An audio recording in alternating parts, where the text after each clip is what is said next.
Our name is Ghosts Want You Dead. The sun burns with a hostile intensity, growing hotter and meaner with each passing day. The oppressive heat conjures a weak scream birthed deep in the gut, desperate to escape the maddening swelter, but the heavy, humid air chokes that scream in its infancy. Something is coming. Something sexy. Something frightening. Beware. That is to say, it's fucking hot and I hate it. Hello, I'm Matthew. And I'm Rebecca. And this And here it is hot, yes. And we were just warning one another that we are in shitty moods because we have turned our air conditioners off to record. So place your bets. Who's going to be the first one to crack? is going to pick a fight first. It's probably me. It's usually me. No, I usually pick the fights. You just take the bait. Maybe that's true.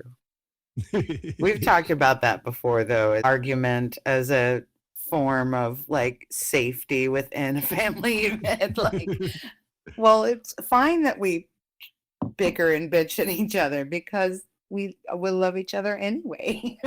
Yes, we both come from dysfunctional childhoods Yeah. where, as children, we were taught to argue for sport.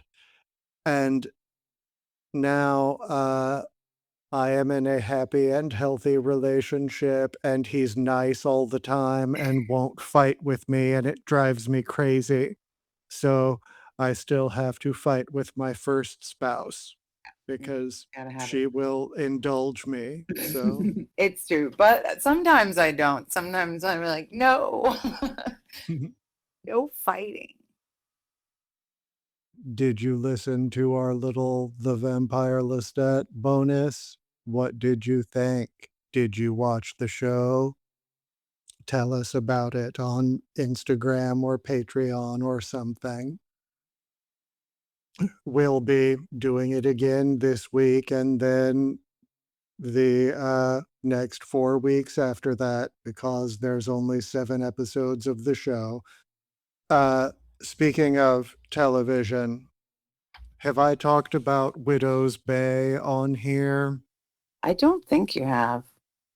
Well, everyone's watching it and talking about it on the internet, so surely a few of our listeners are as well. Have I told you about it No, this is the first pri- I'm hearing about. privately off the podcast? Sure, no, I don't. I think it's new. Why don't you tell us all about it? It is an Apple TV show, which I have been strangely resistant to watching anything on Apple TV. Like, I just find the service alienating somehow, and I don't want to engage with it, and even Okay. though I know there's probably good things on there. We normally only had it when we got free subscriptions to it with something else, like as a bonus or whatever. But my husband somehow got some kind of deal where it came with some other streaming service. So now we have it again. At any rate, we are also watching Widow's Bay, which, if you are not familiar, it is sort of in the spirit of Dark Shadows, in that it takes elements of several other stories and just sort of remixes them, much in the way that Dark Shadows borrows stories and themes pretty liberally from classic Gothic literature. Widow's Bay is every film and television show that has involved a spooky coastal New England village. And so it is Jaws, and it is The Fog, and there are elements of Midnight Mass, and Okay, yeah. I mean, that ev sounds fun. it's every spooky New England Yeah. story all rolled into one, starring Mr. Kerry Russell. Oh, that'll be fun. We've been enjoying it, but I think we've only watched 5 of them so far, so we still have a ways to go. But the finale is going to be next week, and we're also going to go for the people that watch that show on social media, be like, "Sad Widows Bay's over. Wanna hear about another spooky New England town?" Right, yeah, we lower them Oh, over. yeah. And that's why I'm talking about it now, so I can put it Oh, in the episode description for right. people who I am an evil podcast You genius. are. Clearly not based on our, like, 50 weekly listens, Well, but we're just getting started. It's no, fine. we're not. It's been almost a year. Sure. Now I would like to talk about Dark Shadows. Well, let's do it. Episode 191.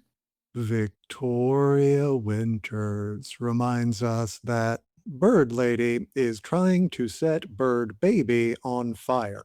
But Josette is mounting a very slow and very vague rescue. Back in the fishing shack, Laura continues to try and lure David deeper into the growing flames as the theremin goes nuts, opening credits. We see Vicky through Josette's Vaseline ghost vision lens, and she's calling out saying she knows that Josette is here. And we don't hear Josette's response, but instead, Vicky's doing the whole, "What's that, lassie? David's burning alive in the fish shack" thing. She's all, "Oh no, fire, but where? Josette, where?" Back in the fish shack, David is freaking out about the fire, and Laura is just like, "It's not a big deal, dude. Don't be afraid of burning alive. It's fun. Come with me." And she's reaching her arms out to him in a entirely natural and motherly way, not at all like a creepy fire monster. I must say, I understand this was 60 years ago, so it probably wasn't laughable at the time, but the fire effects are very funny They in are. this, the age of CGI. But as I say, who knows how it looked at the time? And as you said, Laura goes on and on trying to hypnotize David into the fire, and we're like, we get the picture, get on with it.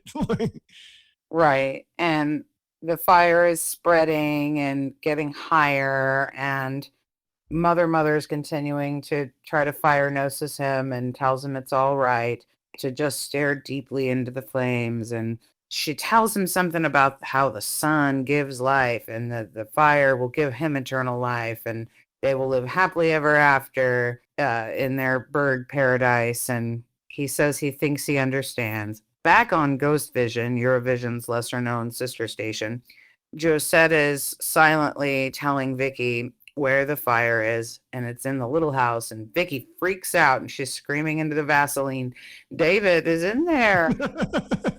She asks, she asks, That's just a very funny visual, screaming into the screaming, Vaseline. "Oh, yeah." I picture, like, the tub of Vaseline Yeah. and just yelling into Yeah. "Ah, it. David's in there. He's in the Vaseline."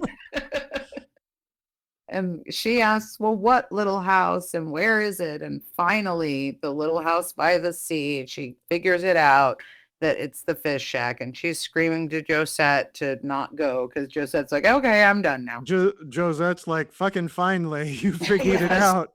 Peace." exactly. Like, gosh, dummy. We see the Sleeping Beauty, Elizabeth Stoddard, for the first time in some episodes, and she is chilling in her fire magic coma.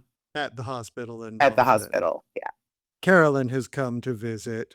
A doctor who I'm not sure if we know his name enters, and he's trying again to send Carolyn back to the hotel, worrying over her that she's spent all day in the hospital and needs to get some rest. The doctor tries to comfort Carolyn by saying, "Well, your mom hasn't gotten any better, but she hasn't gotten any worse, and we don't think there's any permanent damage."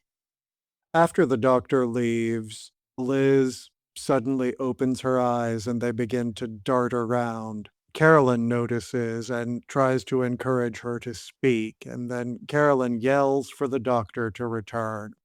He is encouraged, and much like Dr. Guthrie giving a play by play narration of his fatal car crash, the doctor is giving a play by play announcement of Liz's return to consciousness. Liz continues to look frantically around and open and close her mouth like a fish, like she's Yeah. trying to talk. She starts to writhe in the bed, and Carolyn says that her mother appears to be frightened of something. Back at the fish shack, there is some netting that's on fire now, and David and his mother both should probably already have some smoke inhalation, but I guess they're a magic bird family, so maybe David's got the bird lung. I don't know. David is adequately hypnotized now, and Laura is stoked and tells him that it's almost time for them to burn up. So Laura asks David to tell her the legend of the Phoenix. He asks why, and Laura is basically like, 'cause it'll keep you from chickening out. And then with chicken at bird, chicken, Ah. fried chicken, Right. fryer, Yeah. David gives a hilarious dramatic reading of the legend as though he is in an elementary school talent show and hasn't quite learned his lines, and it cracks me up. But Laura encourages him to go on. He tells his mother that there's a beautiful bird that comes from paradise, surrounded by flowers and spices and smells. And she tells him that when he finishes the story, it will be time to get burnt up and go away with her. They are interrupted by the arrival of one Miss Winters, who begins frantically banging on the door and screaming for David to get out of there. Laura yells out to Vicky, giving her final villain monologue. David resumes his funny recitation, and Vicky resumes her screaming. And Laura continues basically to admit to everything she's been accused of. And this goes on for quite some time in minor variations, but it is pretty funny that Laura's just like, I think Vicky seems to be confused about what's going on. And she's like, "No, but Laura, you'll burn up too. Don't you want to get out of there?" And And she's Laura's like, girl, finally that's my like, whole "How thing. fucking dense are you? I have been telegraphing exactly what's happening for 4 weeks. Like, what about this? Don't you understand? It's true. I am a bird lady." Vicky's trying to pull the boards off the window and get it open. We talked about the fire effects earlier, but at this point, it's when the flames get closer to David and Laura, and they transition from being a cross faded version Yeah. of just real fire to now they become animated flames. And it is Yeah. clearly like, here is the switch from photography to animation. And it made Yeah. me giggle. He continues to tell us the Phoenix story and how the Phoenix gathers up herbs and spices and flowers and little boys every 100 years and flies to a new place. Vicky pleads with Mrs. Collins some more, but then she says, "Not Mrs. Collins, Laura Murdoch. You should know this by now," with all of you and Guthrie's ghost poking. Back in Liz's hospital room in Boston, She begins to breathe heavily, and then she begins to moan, trying to speak, and she struggles to get out David's name. Once she works up to it, she sits up and screams, David, David, David, David, David, fire! David, in fire! Back in the fishing shack, Vicky continues to try and stop David's little performance. Back in the hospital, Liz continues her yelling. She is seeing David in the fire. She is frantic. And in an interesting turn of witch events, in the fishing shack, it appears that David hears his Aunt Elizabeth yelling for him, and his Yes. recitation falters. Vicky and Liz continue taking turns yelling out, David! Vicky reaches her arms through a window to try and get David to come to her. Laura also tries to get David to come to her, so it's like people fighting over a puppy like they do in Right. And Laura is fiction. saying, come before it's too late.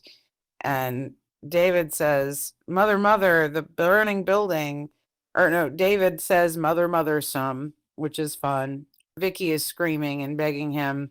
The building is burning and starts falling in.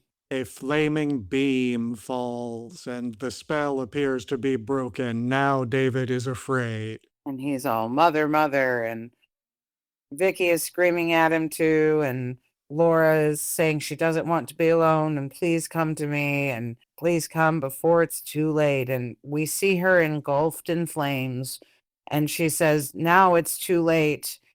The phoenix is reborn. And then she screams or shrieks and is burnt up. Meanwhile, David is watching this firsthand and is absolutely shocked and horrified and screaming for his mother as she burns alive in front of him.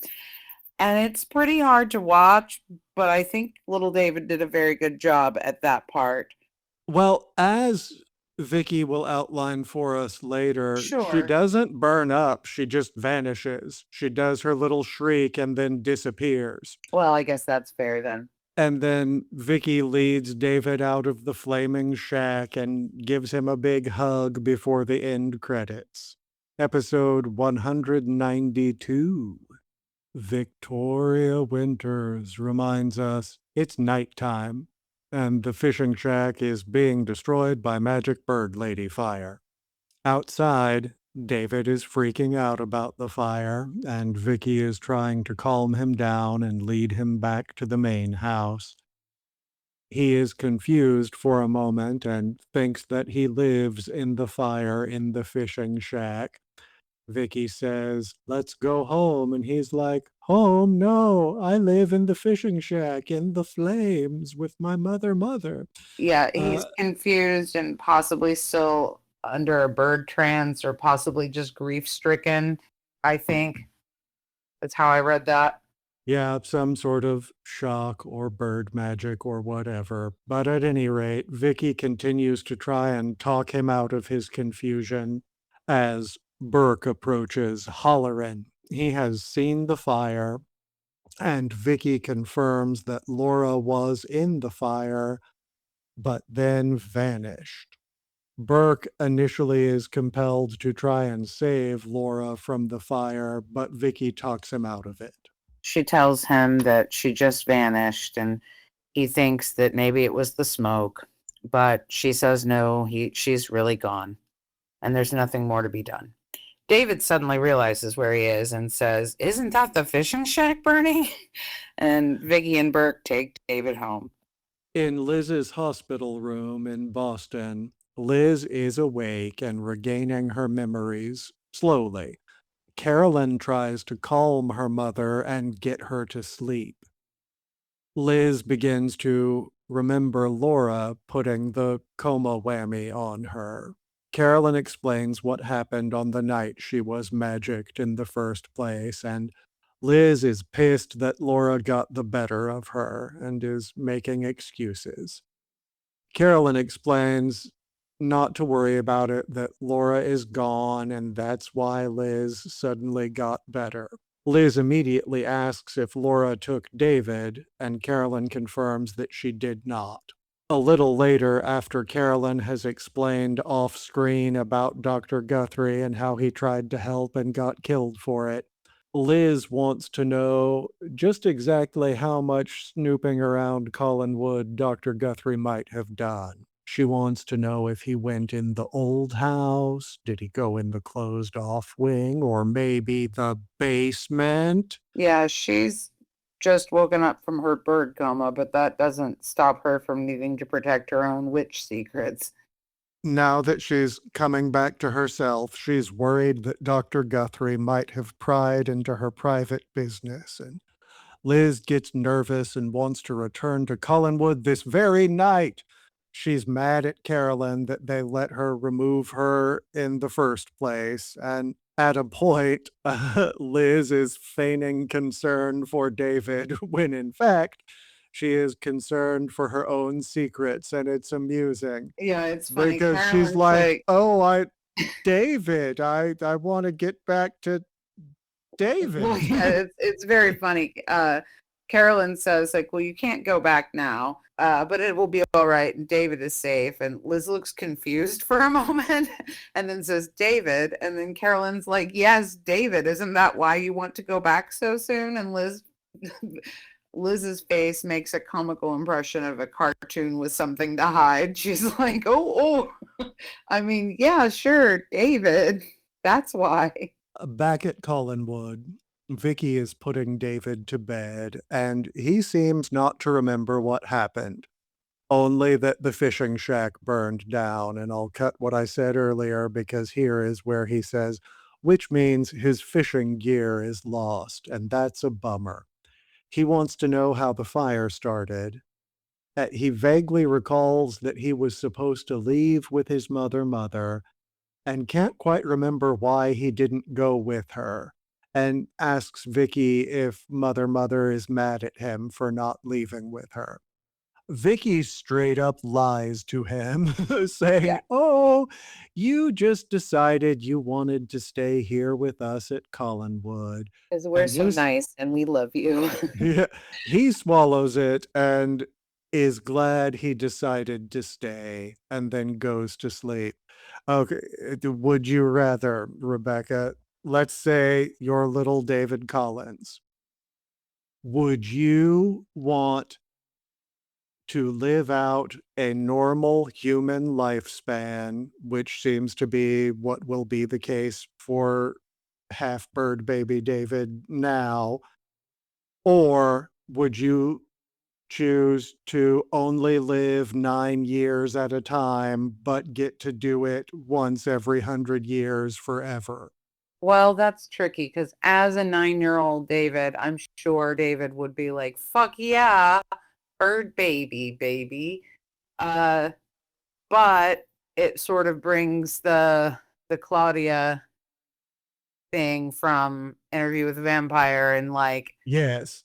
you would be a child forever and ever and ever. So I would not want to do that. I would not want to be a child forever, but I could see why David would want to because it's spooky and fun. And like I could see myself thinking that was a good idea. What about you? Oh, no, I don't want to be reincarnated. I want to die and be dead and be done. Well, I just every 9 years, that would be a lot. Why is it every 100 for Laura, but every Well, nine? every 100 years, Laura has to burn herself up. Okay. And Please explain bird magic to me. every time she's alive, she has a little son named David, who she also sets on fire with her, and he is 9 years old. Ah, So he only gets to live 9 years at a time before going off to Phoenix, Arizona, which is the magic kingdom where the phoenixes live, I okay. guess. I don't think And it's in Phoenix, Arizona. I don't either, but that's That's what came to mind. And so, as I understand it, David being in the fire with her when she burns up means he gets to come back the next time too and be her son David again. And now that he didn't burn up with her, he doesn't. well, and it could be also though that he wouldn't have to do it every 9 years. It would just be like if No, he doesn't have to do it every 9 years. Every 100 years, he gets to live for 9 years. oh, okay. That's Because weird. the different Laura grows up, is born as a human to a human family and grows up and falls in love and has a baby, and that baby is David every time. Uh, Oh. but yeah, it's It's we, kooky. you can't talk too much about it because it doesn't make a lot of sense. Anyway, downstairs, Vicky explains to Burke that David doesn't remember the Bird Witch fire. Roger enters, wanting to know about this fire, which he heard about in town while he was out trying to get drunk. He's in a pissy mood about it. He was Roger's mad, but always in a pissy mood. more so than It's usual. He was just why I couldn't. love him. But yeah, he's mad. And Vicky says that it was the fishing shack, and he's like, "Oh well." And then he just seems annoyed and inconvenienced, which is often a vibe he carries. Vicky says that she has something to tell him privately, and Burke sees himself out. Vicky tells him that it's about Laura, and Roger looks panicked and is like, "Oh no, is she back?" Which I thought was funny. And she's like, "Well, she was back, and now she's not." And she tells him that Laura has burned up in the fish shack fire. My little fish shack fire. No, nothing. Laura was there, but now she's gone, having been in the fishing shack when it burned. Roger is confused because last he knew, he put her on a bus out of town this morning. Vicky explains that she saw it firsthand that Laura was in the burning building and then she vanished. Roger seems concerned that Vicky didn't help her. Like, you just watched her burn up in there? What the hell? She explains that she managed to get David out in time. And now Roger seems to be coming around to what happened and oddly seems actually concerned, like, oh shit, David was in the fire? Perhaps Laura maybe magically influenced him all these years to be hateful to David in order to drive David into her arms or wings or whatever when she eventually came to collect him. That's interesting. Just a thought. Maybe. The phone rings and Vicky answers the call from Carolyn announcing Liz's recovery. Vicky explains to Carolyn all about Laura burning up. Vicky is thrilled to hear that her mother, I mean employer, will be coming home.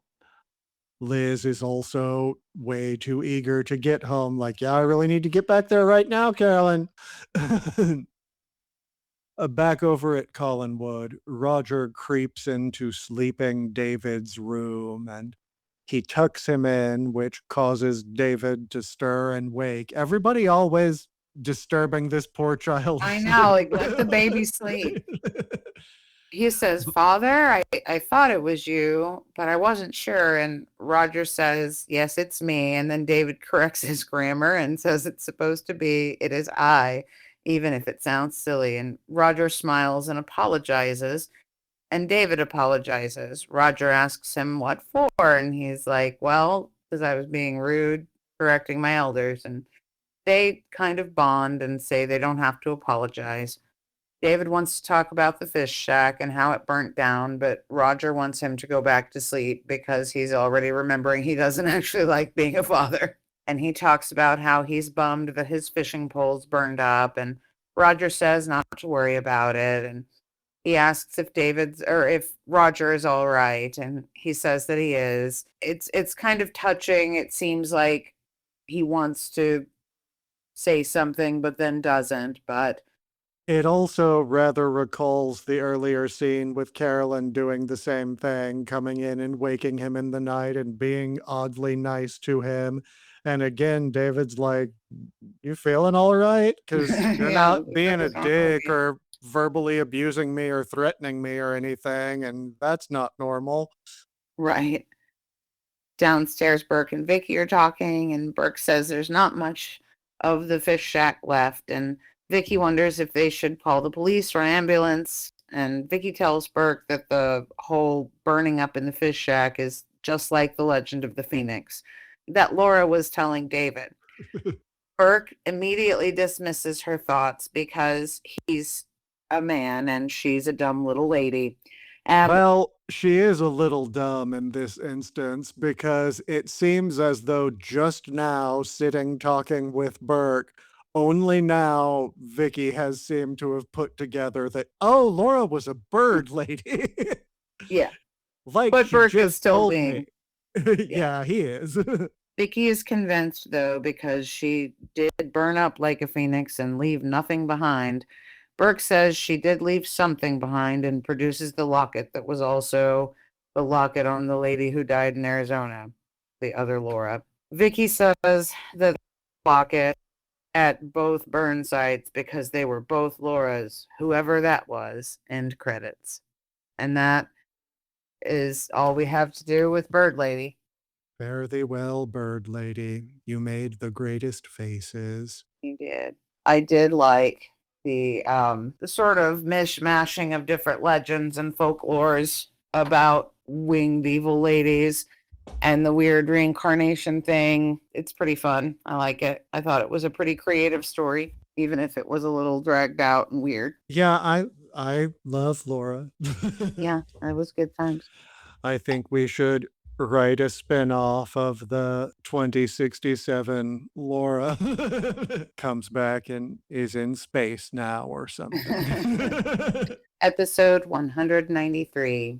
Victoria Winters talks about the night and the morning for a while. At the Evanses', there is a knock at the door, and we see Maggie go to look who it is, and it is Joe. She asks what has happened, and he says he can't talk about it, but he's exhausted and dirty. And Maggie is freaking out, saying, "Were you in the fire? Something happened to David? You have to tell me." And Opening credits. opening credits. Yeah. Joe tells Maggie that David is safe from the fire and Vicky saved him and that it was in the old fish shack. Joe looks exhausted and is out of breath.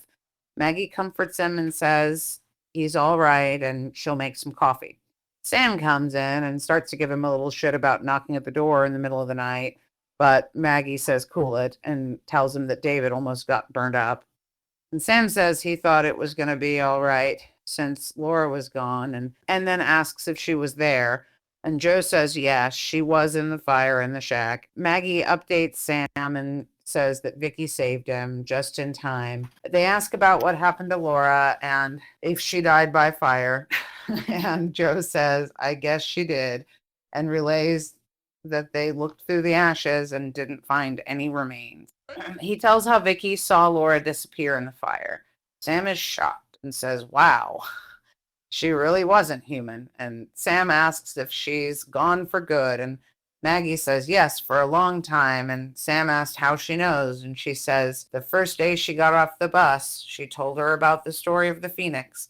And now they have all figured out that Laura Murdoch Radcliffe and Laura Murdoch Stockbridge and Laura Murdoch Collins were all the same person.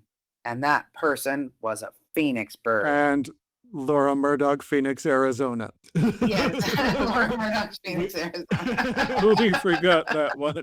We did. Sam doesn't believe any of this, but Maggie does. And Sam says it's not possible, but very likely the truth because he's being a pretentious idiot. Like, surprise.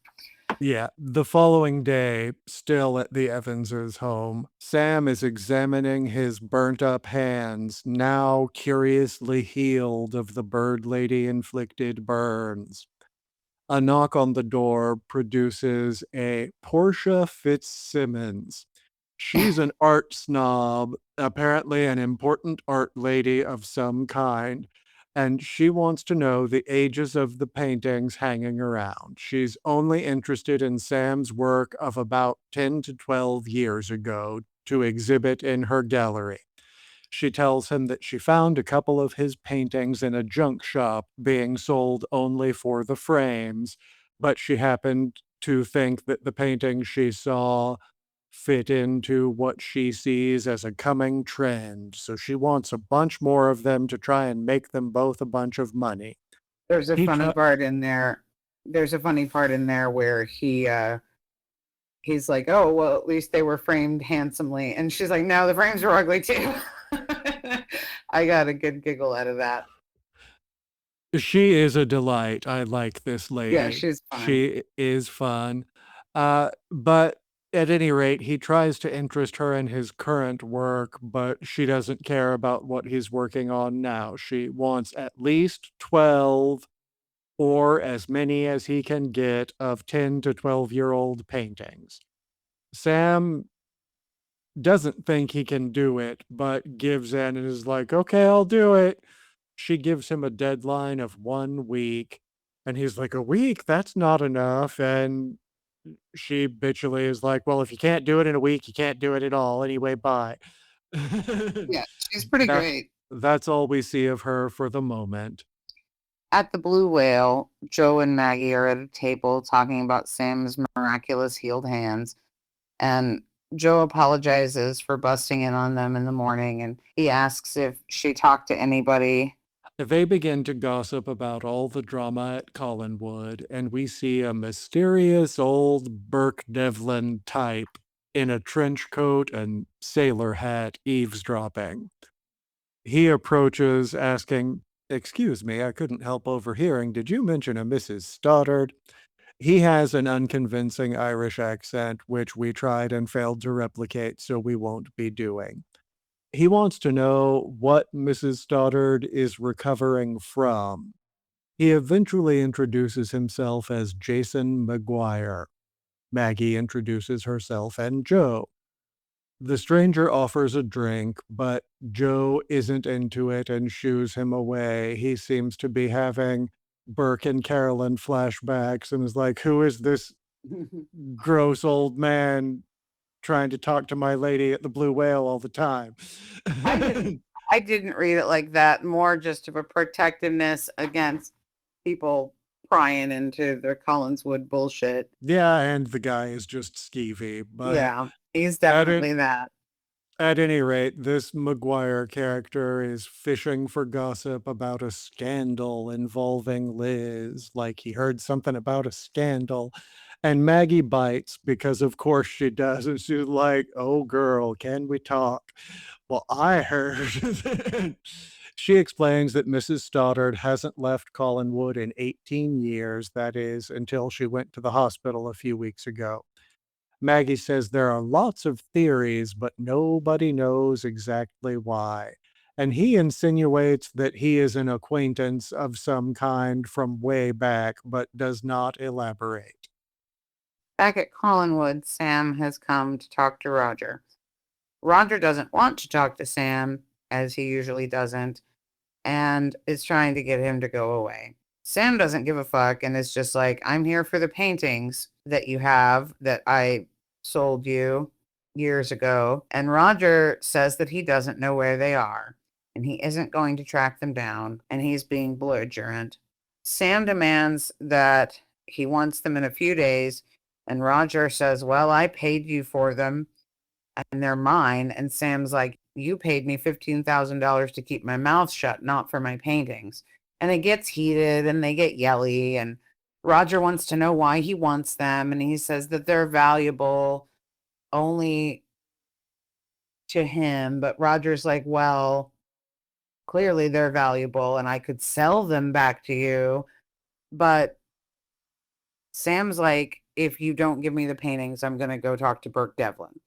Roger's toying with him and saying that he will buy them from him. And Sam is like, well, I'll give you the 15,000 back. But Roger's like, no, now I want 50,000 for your shitty paintings. Mwah, mwah. And then maybe 35. Roger is being a dick the whole time. And Sam counteroffers by telling him that he gives him 48 hours before he calls up Devlin and tells him how he killed that man and framed Burke for it. And then Sam leaves. Fun to be getting back to the manslaughtering after nobody seemed to care about it for so long. Yeah, we gotta bring it back around. Roger looks worried before the end credits. And then I was Thanks. going to say, because this is the sort of thing that I have to look up when it comes up, which I'm sure we did the last time it was mentioned that Roger paid Sam $15,000 to bribe him. But $15,000 in 1956 would be worth $183,650 today. And while we're at it, the $50,000 that Roger asks for to give him the paintings back in 1967 would be $513,920 today. Minutes. Episode 194. Victoria Winters gives her daily weather report. It's a sunny afternoon and Bird Lady is gone. David looks dramatically out of the window as Vicky enters and asks if he's ready for his Aunt Elizabeth's return. She wants to know if he washed his hands, and while checking them, she notices that his little hands are shaking. She asks if he's nervous about seeing Liz, and of course he's like, no, but he eventually confesses that he saw Liz before she was taken away while she was in her bird lady coma and it creeped him out. So now he's nervous to see her like that again. He tells Vicky that Aunt Elizabeth looked like she was dead, opening credits. Vicky tells David that Aunt Elizabeth is well and that she's going to be okay. Vicky sees them pulling up, and so they go to meet them at the door. Outside, Carolyn is walking Liz up, and Liz is wearing a very pretty kerchief, but over her giant bouffant, so it gives like a very fun, large profile. She comes in, and David greets her, and she says, "Do I get a kiss?" And he kisses her on the cheek, and it's all smiles all around. Welcome back, Liz. Until Roger comes in and immediately tries to put Liz to Yeah, bed, he because immediately sends her somebody to bed. always sending somebody to Like, bed. I've been waiting to send you to bed, ma'am. Get in here and get to bed. Liz fights back, but Carolyn joins in and they gang up on her. Liz is annoyed at everyone ordering her around, but Carolyn says, well, we'll give the orders today, but you can go back to giving the orders tomorrow. And this pacifies Liz, and she says, fucking fine, you guys can take me up to bed. So Vi- Vicky takes Liz up to bed, and Carolyn wants to speak to Roger privately in the drawing room. She asks him if there's any trouble with the business that maybe she didn't know about. She explains Liz's weird urgency about returning to Collinwood as soon as possible, even though she knew David was out of danger. Carolyn is worried and suspicious of why she had to rush back, and while we're on the subject, she wants to know, and why didn't she leave the house for 18 years? Why did she Yeah. freak out about having to leave? And then why did she freak out about getting back? I used to think it was because of my dad or something, but I don't really believe that anymore. Upstairs, Liz is in bed and David is visiting, telling her all about Mother. Not the spooky shit, just how it was nice to get to visit with her and get to know her a little bit. Liz is as good a sport as she can be about this. And it's like, oh, that's nice. Even though she tried to kill you and me and did kill Dr. Guthrie, but yeah, good for you. Vicky Yeah. comes to let David know that it's dinner time and he wants to eat upstairs with Liz, but Liz would prefer that he give her a minute alone with Vicky. Once he's gone, Liz and Vicky review the details of Laura almost killing David, Vicky rescuing him, and then David forgetting the whole thing. Liz quickly moves on to trying to figure out what Dr. Guthrie might have found in the house, other than stuff about Laura. Liz continues to quiz Vicky about where in the house Dr. Guthrie went. Same thing as with Carolyn. Did he go to the closed off wing? Did he go to the attic? Did he go to the basement? Upon learning he spent time in the basement, Vicky remarks that Liz has grown pale, so she leaves to let her rest. Later, once alone, Liz gets out of bed and puts on her robe, preparing to wander off, but Roger catches her, and they are cute together. Liz asks Roger how he feels about Laura, and he says, "That lady wasn't Laura, and I don't know who she was, and I don't want to know anything else about it or talk about it anymore." Fair, Roger. Liz wants to know what happened to the clothes she was wearing on the day she went into her bird coma, specifically that key that I wore around my neck and was weird and secretive about. Roger admits curiosity about the key and what it might unlock, and then Liz gets defensive and scary. Roger is appropriately cowed and excuses himself back to his bed. She's very much don't test me, motherfucker. Downstairs, Carolyn and Vicky talk more about how Carolyn is suspicious of Liz's weird behavior. She explains the whole thing to Vicky about how panicked being out of the house made Liz and her weird determination to get back to the house as soon as possible. Carolyn suspects Liz carries a burden that she must keep secret, and she just wants to help her mother. She seems pretty determined to discover her mother's secret. Yeah, she is definitely trying to figure out. And Vicky is also like, well, what sort of secrets would your mother have? More secret bastard orphans? Like, I didn't even think of that because we haven't talked about it in a while, like Vicky hasn't brought up searching for the secrets of her past in a while. And mhm. now it's just, obvious common knowledge that Liz is her mom. So I Yeah. just tend to think of it that way. We cut to our favorite shot, a close up on the big clock in the foyer as it strikes 2:30 in the morning.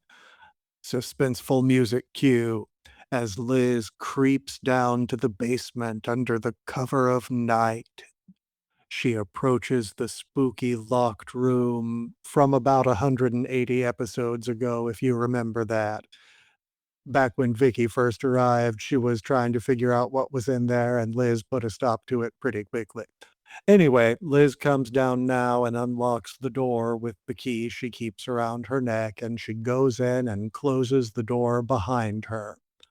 We get another clock close up at 2:40 with the ticking of the seconds very loud in the mix as the suspenseful music continues. Liz exits the basement room and locks it behind her. But she's caught in the act by Vicky, who heard the noise of her milling about and came to investigate, and they both try to send each other back to bed. Liz makes flimsy excuses for her nighttime walkabout, and then she gets mean and defensive when Vicky mentions the locked room and gets all imperious like she does. But she apologizes immediately and tells Vicky, I'm really very fond of you and trust you a lot, and also I'm your mom. She doesn't say that, but it's implied. She wants Vicky to promise that she won't tell anyone that she caught her sneaking around in the basement. She swears her to secrecy, and Vicky agrees. Now Liz successfully sends Vicky to bed. She skulks off, leaving Liz alone in the spooky basement, looking beautiful and haunted in front of a mess of fake cobwebs before the end credits. Episode 195, Victoria Winters tells us that the past is back to bite Liz in the butt. We see Liz carefully coming downstairs, dressed in possibly a house coat, but definitely with her hair done and looking more herself. And she comes into the drawing room where Vicky is, and Vicky is surprised that she's up and at him this early, one day home from the hospital, but Liz feels much stronger and ready to resume her normal activities. Vicky tells her that Joe brought the ledgers, but not to sit up too long. Liz asks Vicky to remember her promise from last night about not telling about being in the basement.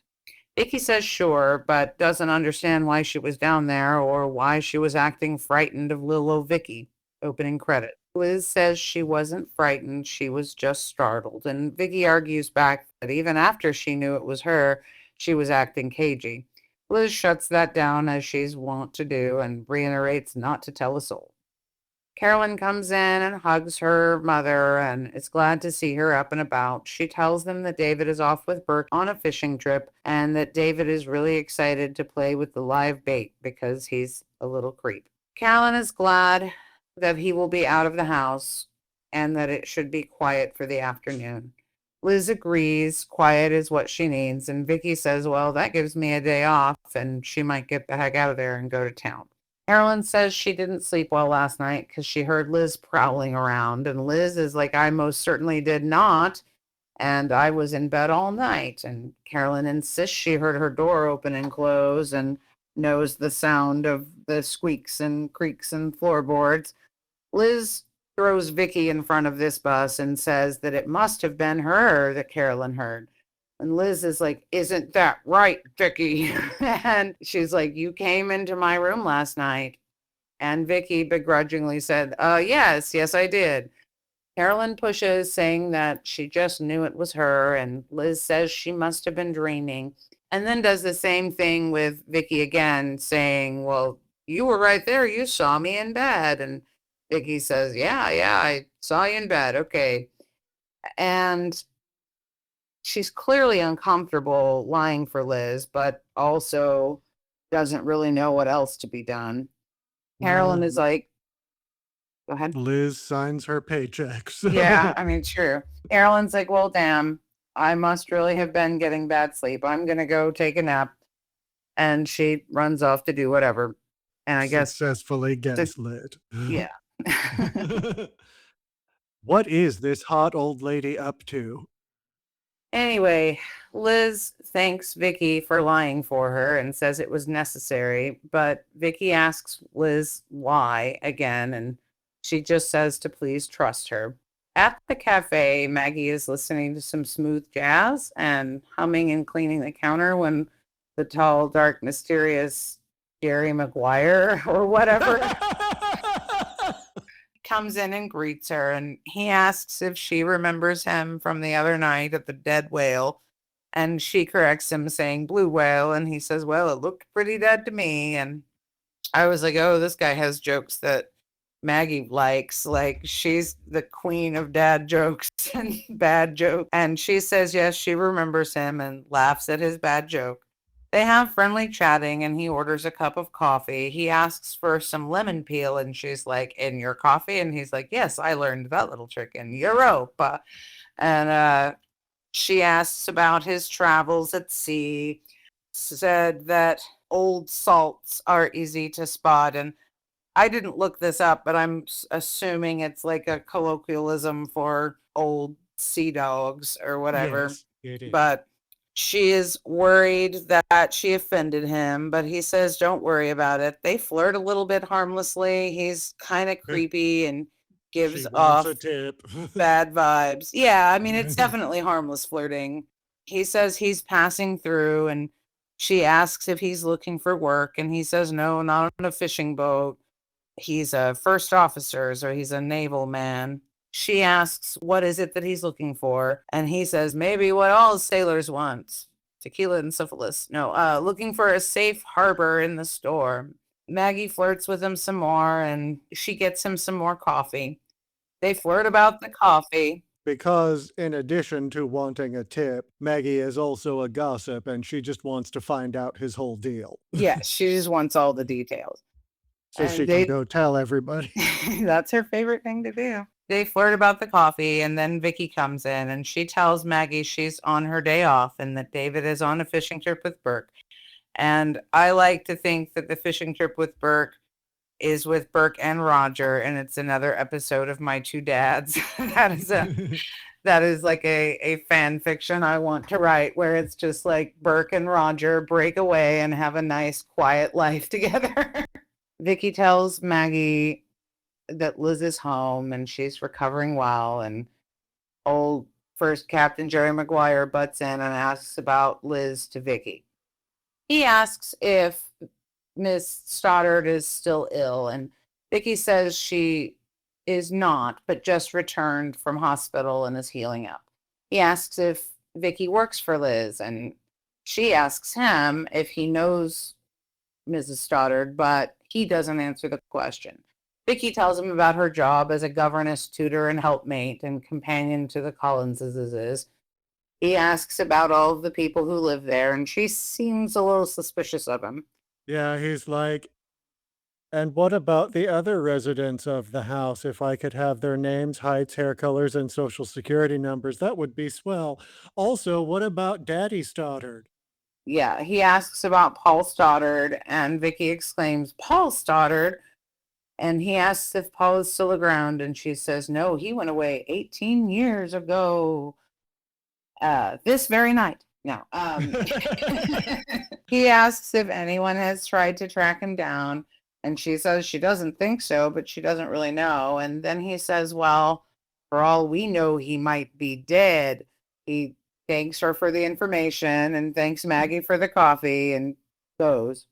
Well, somewhere in there, Oh, wait, no, there's more. McGuire says that he knew Paul Stoddard.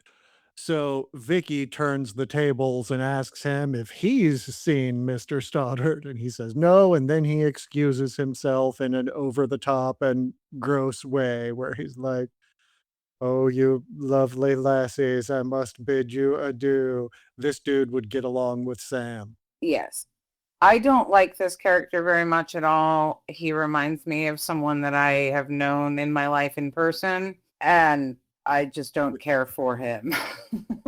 Who? Well, bleep, but you gotta cut it out. Well, that's what I was gonna say. After he leaves, Vicky asks Maggie, "Who the fuck was that?" And Maggie gets her up to speed. Vicky would like to know how he seemed to know so much about the Collinses and why he seemed weirdly solicitous about the exact location of each Collins. In the foyer at Collinwood, a knock, then more knocks. Carolyn answers, still fumbling to get ready, and it's Jerry Maguire come to see Elizabeth. Carolyn tries to turn him away, saying she doesn't know if she's receiving visitors yet, having just recently risen from her sick bed. But having pumped Vicky for information, he pretends to remember Carolyn from when she was a child and manages to con her into inviting him in. She Which asks, go she ahead. barely does. He kind of just lets himself in, but she does kind of let him in.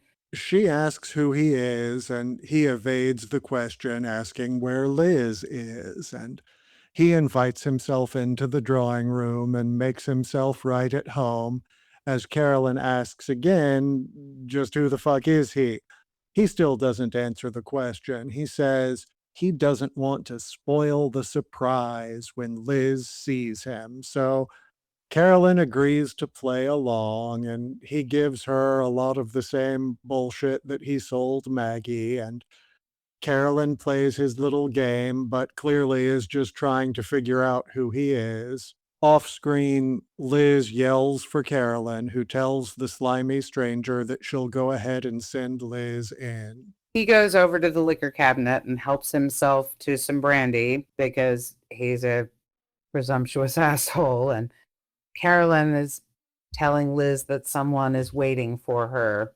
He is having his drink, and Liz walks up behind him and says, yes. She's smiling at first, politely, but then he turns around and she is shocked and unhappy to see him. Her mouth drops open. And she's all, Jerry Maguire. No, she's a Jason. And he grins a creepy grin. And tauntingly replies, "Hello, Liz," and does an evil grin before the end credits. Hardly an ounce of calm before the next villain turns up. They just get right through 'em. Yeah, they were just like, let's jump in here. All right. Couldn't let everybody just have a nice day. Right. Well, they at least gave David a nice day. He's out fishing with Burke and Roger. I'm going to miss Bird Lady. Me too. I think she was fun. Well, this was a fun week. Yeah. Anyhow, Lots of fun stuff to come. We are fastly approaching hot vampire summer, TM. Lots of hot and bloody things are on the horizon. Follow us on Okay. Instagram at Ghosts Want You Dead. YouTube, Ghosts Want You Dead. Join our Patreon at patreon.com/Ghosts Want You Dead, where you can get fun bonus materials. Speaking of which, this program is brought to you by Amy and Austin and Jacob, and you could be next. Yeah. Join our things. Give us your money. Ghosts want your money. Ghosts want your money and your time and attention and your tender love and care. Okay, I'm hanging up now. I'm hanging up.